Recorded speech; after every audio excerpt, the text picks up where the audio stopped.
A reading from the Acts of the Apostles. Once, when Peter and John were going up to the temple for the prayers at the 9th hour, it happened that there was a man being carried past. He was a cripple from birth, and they used to put him down every day near the temple entrance called the Beautiful Gate, so that he could beg from the people going in. When this man saw Peter and John on their way into the temple, he begged from them.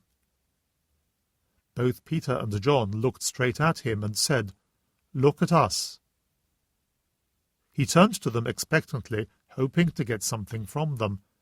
But Peter said, "I have neither silver nor gold, but I will give you what I have. In the name of Jesus Christ the Nazarene, walk." Peter then took him by the hand and helped him to stand up.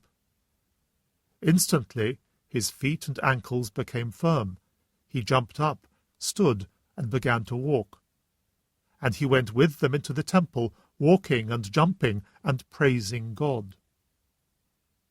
Everyone could see him walking and praising God, and they recognized him as the man who used to sit begging at the Beautiful Gate of the temple.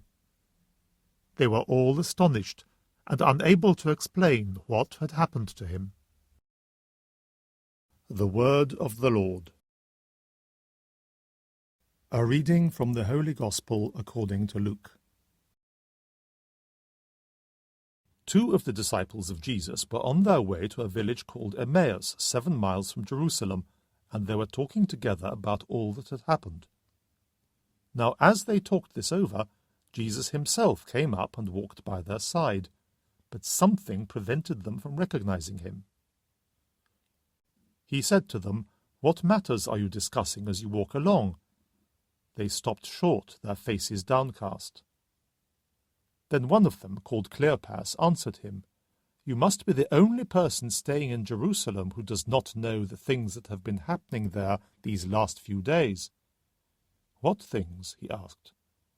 "All about Jesus of Nazareth," they said, "who proved he was a great prophet by the things he said and did in the sight of God and of the whole people, and how our chief priests and our leaders handed him over to be sentenced to death and had him crucified.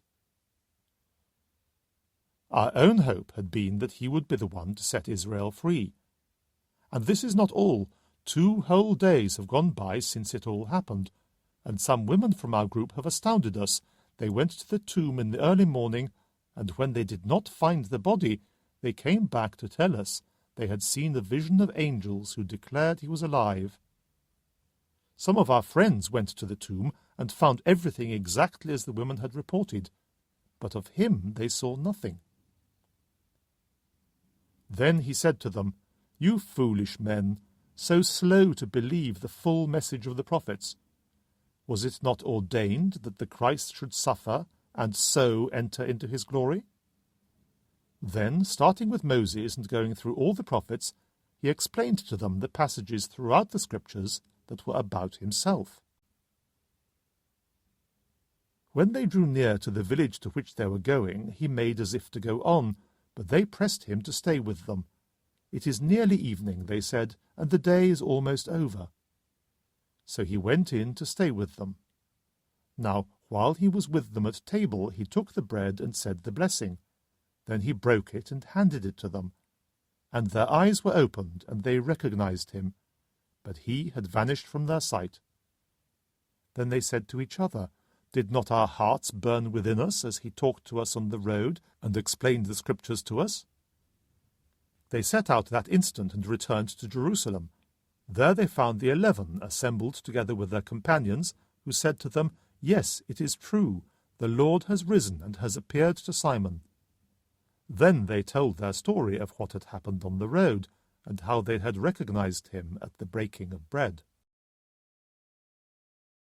The Gospel of the Lord.